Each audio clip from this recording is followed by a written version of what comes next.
Okay. Oh, all right. I'm bringing you into my study today. Something I want to share with you. Hi. Okay, I need to start this way. Good morning, good afternoon, good evening, good everything. Wherever you are listening to me, welcome to the WORDCAFE live show.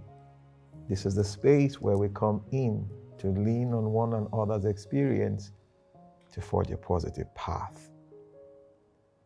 Now, stories are one thing that fascinates me.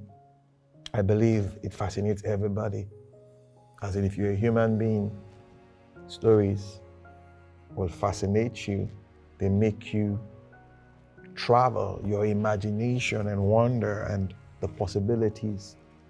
Growing up, there was this story in the Bible that always got to me.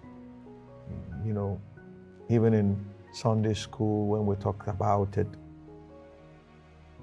the mighty men of David. A thought hit me when I was coming, into the space today to talk about it, and that thought was, he is under your protection. They are under your protection. David was such an enigmatic person in the history of man. Yes, King David, that he practically earned a name, the man after God's own heart.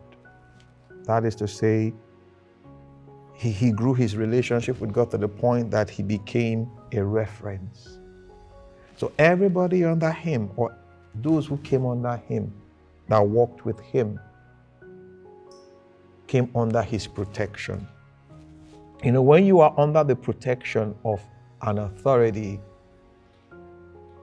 it means your prosperity is sure. One thing that helps prosperity, or one thing that helps people to grow, is protection, security. So I'm going to read certain scriptures and I'm going to stop in between the mighty men of David. And I kept wondering, why were they called the mighty men of David? They drew from the might of David. They drew from the consciousness David created as a result of his relationship with God. And that consciousness strengthened them.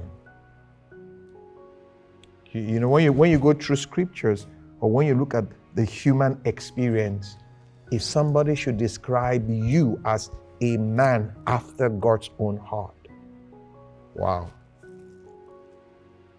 So I'm going to read from 2 Samuel 23 from verse 8. I'll tell you as we go, and I'll tell you why these scriptures fascinates me and the story. Some of the names are a bit, so when I'm talking, excuse my pronunciation and all of that. I said, these be the names of the mighty men who David had. The Tacomanite, that sat in the seat, chief among the captains.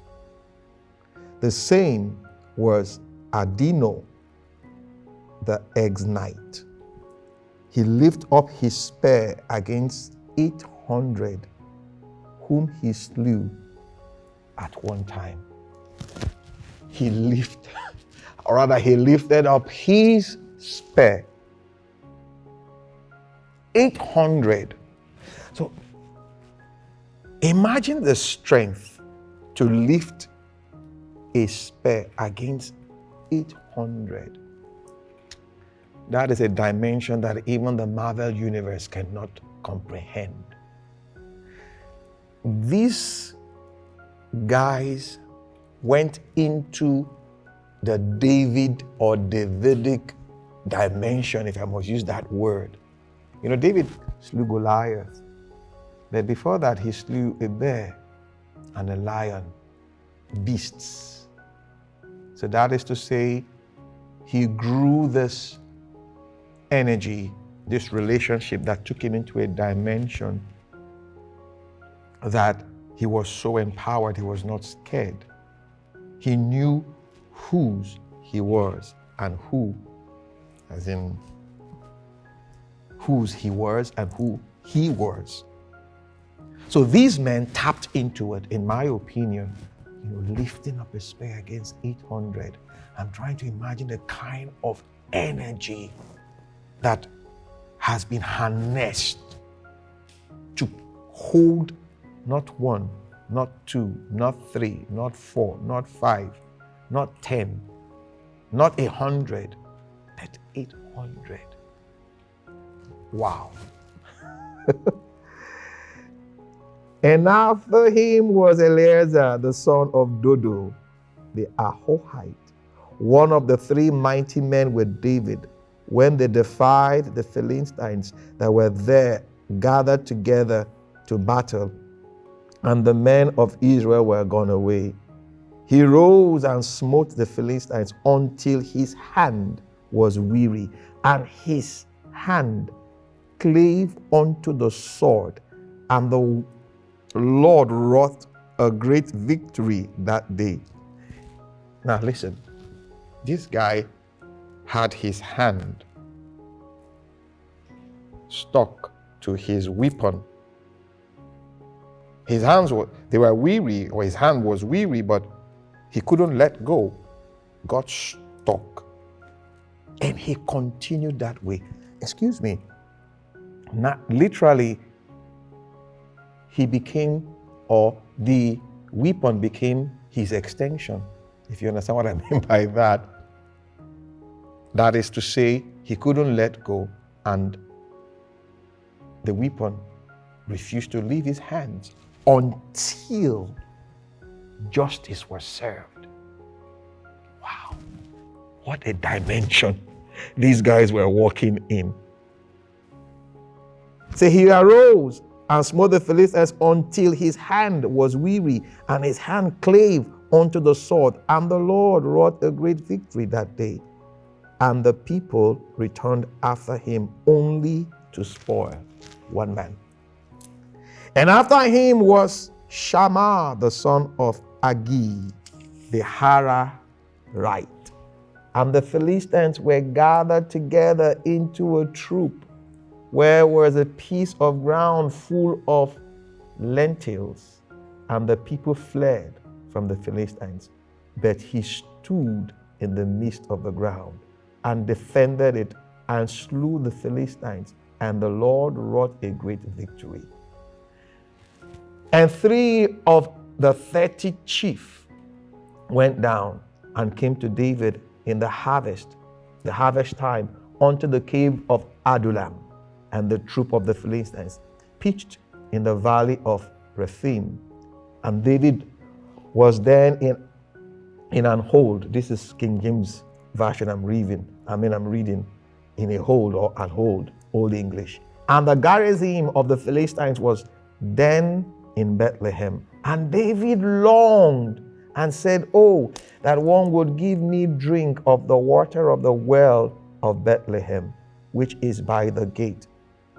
And the 3 mighty men broke through the host of the Philistines and drew water out of the well of Bethlehem that was by the gate, and took it and brought it to David. Nevertheless, he would not drink thereof, but poured it out unto the Lord. And he said, "Be it far from me, O Lord, that I should do this.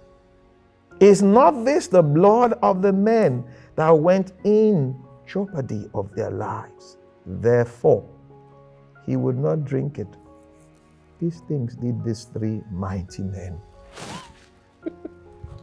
This is loyalty.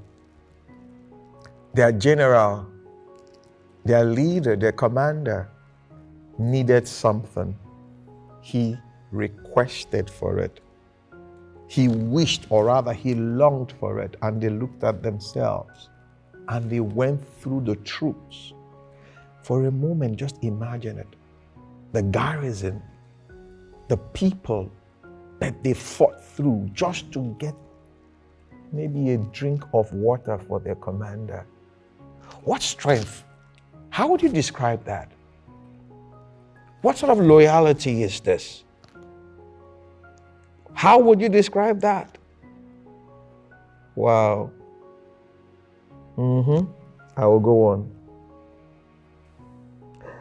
And Abishai, the brother of Joab, the son of Zeruiah, was chief among 3, and he lifted up his spear against 300 and slew them, and had the name among 3.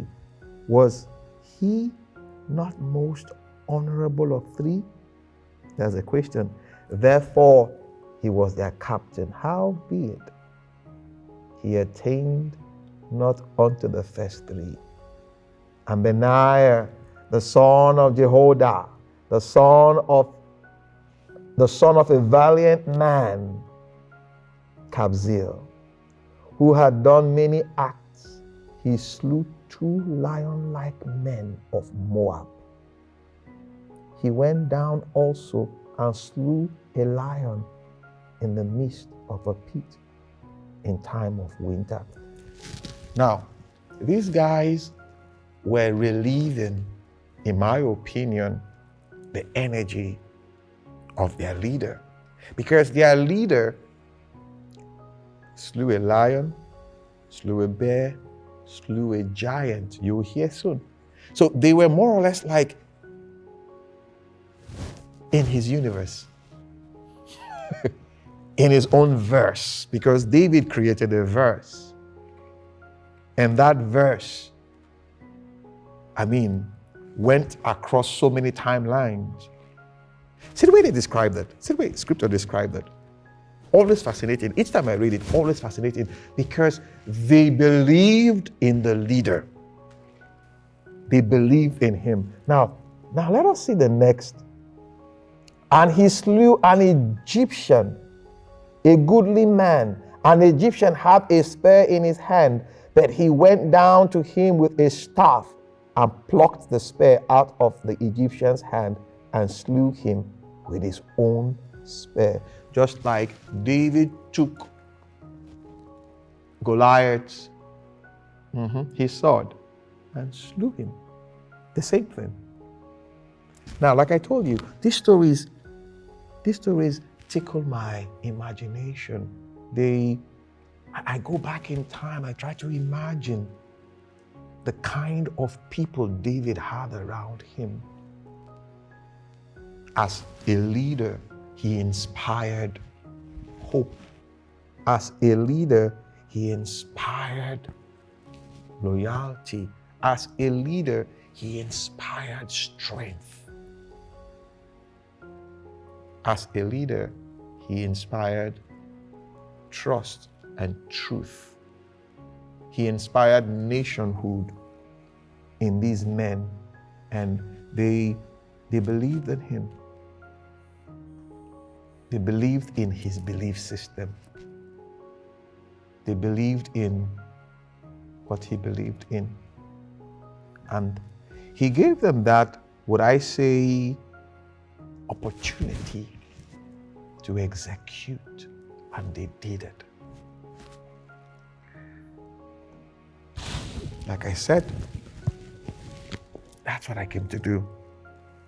How do you read stories? How do you look at stories?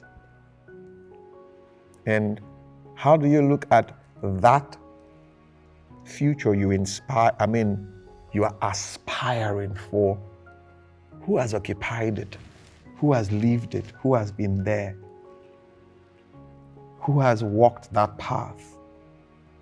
Who has paid the price? Are you willing to bring yourself under the influence of such a person? Are you? Well, if you are, the price has been paid. And that's what I see in this story, the mighty men of David.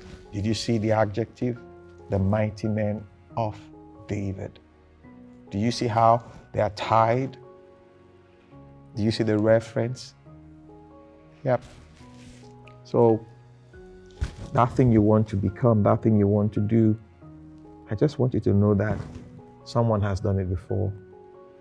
If you can take your time to read the story of that person, you could do mighty things, if not more. It reminds me of what Jesus said to the disciples. He said, these things you will do and much more because I have done them. I have done them. All right, guys, this is what I came to do on the show today. You know how we say it. We always come to inspire. We always come to encourage. We always come to bring this positivity. So wherever you are, pick up that story, the good story, I mean. It's possible. Yes, it is. All right, then. I have to go now, so I can put myself together for something fresh, something nice, something beautiful. Okay, you know how we say it on the show. You can find us on all the social media platforms. Yes. TikTok, Facebook, Instagram. We have a YouTube channel. Are you following? Go ahead and follow. Hit that notification button so that whenever such stories come, you'll be the first to hear, you'll be the first to listen to it and be inspired. All right then, till I come here again, it's me. My name is Amachree Isoboye. Bye for now.